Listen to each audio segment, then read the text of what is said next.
the term recovery has a very different role to play than the notion of recovery-based practice.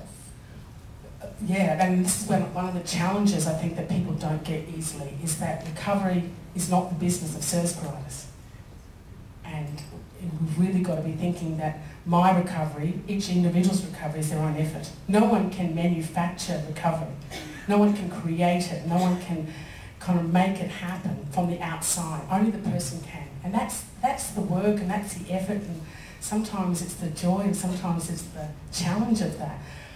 But it's not the service provider's work to do. So a service can't do recovery plans. They can't make recovery outcomes. But what they can do is create an environment that invites someone to do their work of recovery in. I think of it like a gym. I'm kind of into gyms at the moment because I've got a goal for next year to be in an Australian team, so the only thing that's stopping me in that is 20 kilos. So kind of it's my reason, it's nothing, it's my reason to actually go and run and get fit. And I think about this, it's a good analogy that the gym for me is the environment. Now I might rock up there and I say to the gym, these are my goals, I want to lose 20 kilos, I've got to be able to run, I think if I say it enough to myself, it might happen. I've got to be able to run 2.5 kilometres in 12 minutes for a test. I've got to be able to do so many push-ups, and I've got to do so many this and so many that. And I've given them my goals. What are they going to do? They're not going to say, oh yeah, we'll make that happen for you. They're going to invite me in how to use that environment for me to make it happen. They're not going to be ringing me up in the morning and say, Helen, you're not here. They're not going to be interested in getting me to that destination. What they are going to be interested in is how does their environment conducive or facilitative to me to be able to use it. And if I can't use it, I'm not going to go there. I'll have to be forced to go somewhere else. And quite often, when I think about the gym environments and align it with our service environments, the things that we've got for people to reclaim their life with, the things to exercise in their recovery efforts, are not the things that are going to help people do it. And therefore we've got a misfit. So if the gym for me, if I turn up and I say I've got to be able to run, what did I say, 2.5 kilometres in 12 minutes, I'll blitz it. But if they've only got heavy weights for me to use, I can't use that gym environment. So either I'm going to have to turn my goal into being a bodybuilder, or I have to go to a different place. So it's similar here, is about what is in our service environment that someone is invited to exercise with, so that they recognise and reclaim their mastery. And this is where it is, it's about mastery. Mastery over my capacity to live my life. Mastery of my capacity that my mental illness and the impacts of that are less and less, that I've got mastery over this. And quite often, we're not focusing in a recovery-oriented environment about someone's mastery. We're focusing on our mastery in getting them to a certain destination.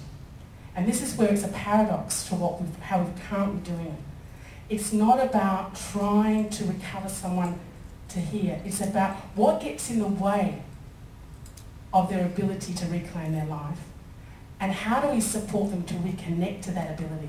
If this ability, I use this word self-writing, and lots of people may know it, it might be new for others, but this concept that we are constantly self-writing.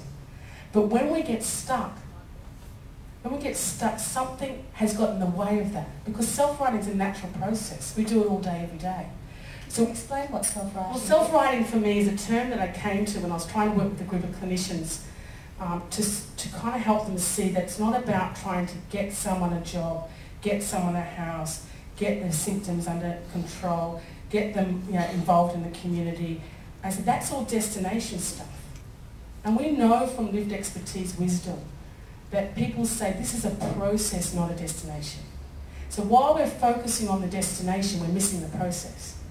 So I came back to talking about this is a natural process that each and every one of us, in everything that we do, is attempting to meet a need. But the strategies sometimes that we have to meet that need may not be the best strategies. And it comes back from the belief that none of us want to make things worse for ourselves. It's a human desire that when we're in distress or pain, we don't want to make things worse. You think about the last time you had a day that was kind of heavy and life was hanging over your head. And we've all had them, haven't we? Yeah, whether we're people that have been touched by mental illness or not, it's part of human nature. And you think about that day, go back to that morning and you wake up and that heavy cloud of I just can't do it today is hanging there. And if it's today, I'm pretty impressed that some of you are here. But when you opened your eyes, I doubt that anyone in this room would say, God, I wish I could make my day worse for myself. Because it's not natural. It may have got worse because of some of the strategies we use, but our desire is not to make it worse. So we've got to bring that value base into what we do and think about someone who's stuck or someone who's struggling with the impact of a mental illness or the environments or conditions that they live in because of that. Is desiring to self-right still. And everything that they do is trying to meet a need.